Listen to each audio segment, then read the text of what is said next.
You still young enough to close this video? Please don't, because what I'm about to tell you, I spent 99 years learning it, and you can have all of it in the next few minutes. Not the soft version, not the kind carved onto gravestones. The real thing, the uncomfortable kind. The kind nobody says out loud until it is almost too late. My name is Crystal. I am 99 years old and I am dying. Not dramatically, not this exact second. Just quietly running out like a candle that burned all night, and now it is morning and almost nothing remains. From here, from this bed, from this strange final place, I can see something most living people cannot.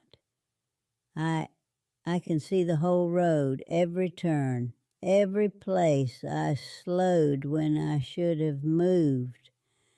Every moment I told myself later, every person I held at arm's length, because I feared what loving them fully might cost me.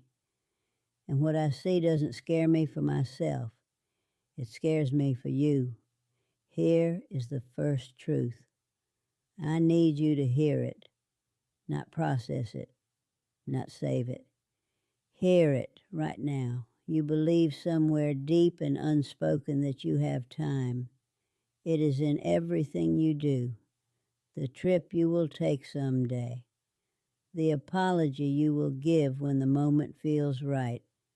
The real life you will start once the next thing falls into place. You believe time is yours? It isn't. Time was never yours. It was only lent to you. And the loan is shorter than anyone tells you when you're young. Nobody sits a 25-year-old down and says you have roughly 4,000 weeks. Not one is guaranteed. Use them now. They let you believe the road stretches out forever. It doesn't. I know this because I am at the end of it, and it arrived faster than any dream I ever had. One moment I was young and certain. Then I blinked, and now I am here in this bed with a window showing me the same patch of sky every day. The road ends for everyone. The only question is what you did while walking it. The second thing, and this one will sting, you are living your life for people who are not watching. I spent decades carefully managing how I appeared, careful about what I said, what I chose, what I admitted wanting. I was performing a life for an audience entirely distracted, performing their own. Nobody was watching. They never were. The judgment you fear is a ghost. It has no hands. It cannot hold you unless you give it permission. And you have been giving it permission for years, letting it talk you out of things, convince you that staying small is safer than being seen. It is safer, but safe is not the same as lived. What I wish I had done with all that wasted energy, just lived fully, unashamedly lived, not for approval in this world for the blink of time any of us get. Stop performing, start living. Now let me tell you about the thing that quietly steals a life without announcing itself. Not failure. Failure is loud and honest. Failure teaches you things comfort never will. The real thief is comfort. Comfort walks through your front door, sits in your favorite chair and whispers, "Stay. It is warm here. You have enough. Why risk anything?"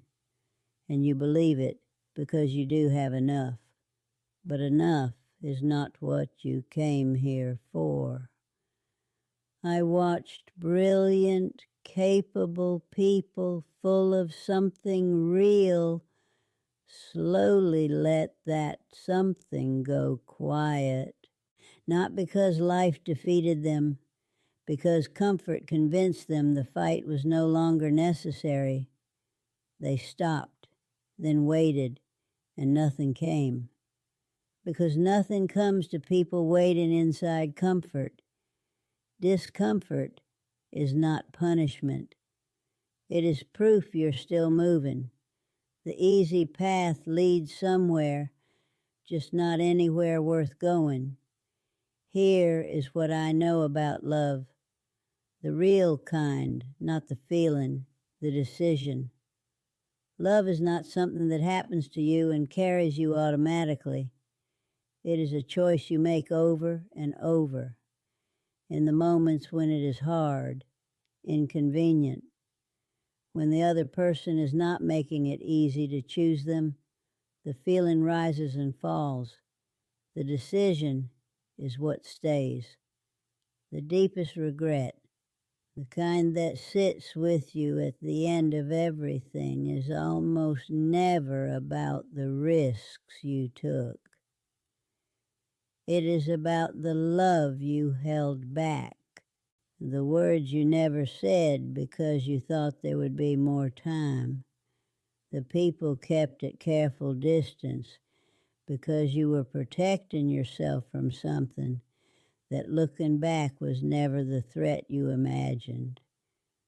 Say what needs to be said right now, not in a message out loud. Now, because I am the living proof that later is a lie and one day it simply stops being available, I want to talk about your ego because it has been running your life and does not deserve that power. The ego tells you not to ask for help because it looks weak, not to apologize because that looks like losing, not to love openly in case it is not returned, not to try new things because failure would be embarrassing. The ego is wrong every single time.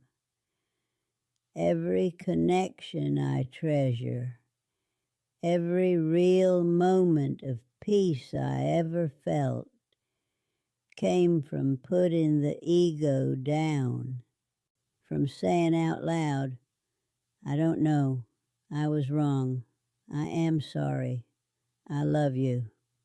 Not weakness. Those are the words of someone who stopped wasting energy on performance and started spending it on what is real.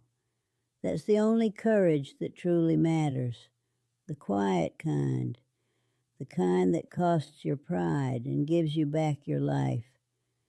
Every morning you wake up, every single one, something has happened that is not small.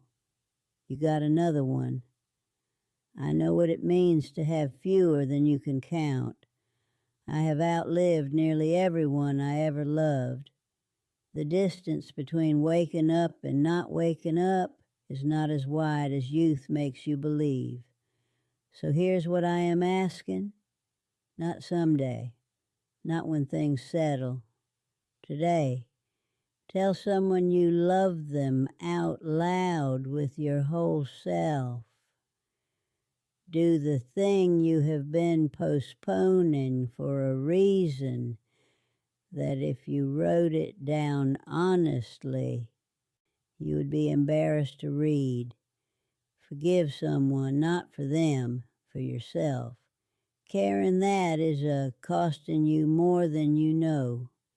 Stop waiting to feel ready. Ready is a story fear tells to keep you exactly where you are. Nobody who ever loved something deeply or changed anything real felt ready first. They moved. The readiness came after. I am 99 years old. I am in this bed, and I am not afraid of what is coming. But I am even now afraid you will watch this. Nod, close the tab and return to what you were doing. That this will be one more thing you almost let change you. Let it change you. You are alive right now, completely, fully, irreversibly alive. You have what I am running out of. You have today. And today, even if it is all you have, is not nothing. Today is actually everything. My name is Crystal, and this is the last thing I believe truly matters. Stop waiting for your life to begin. It already has.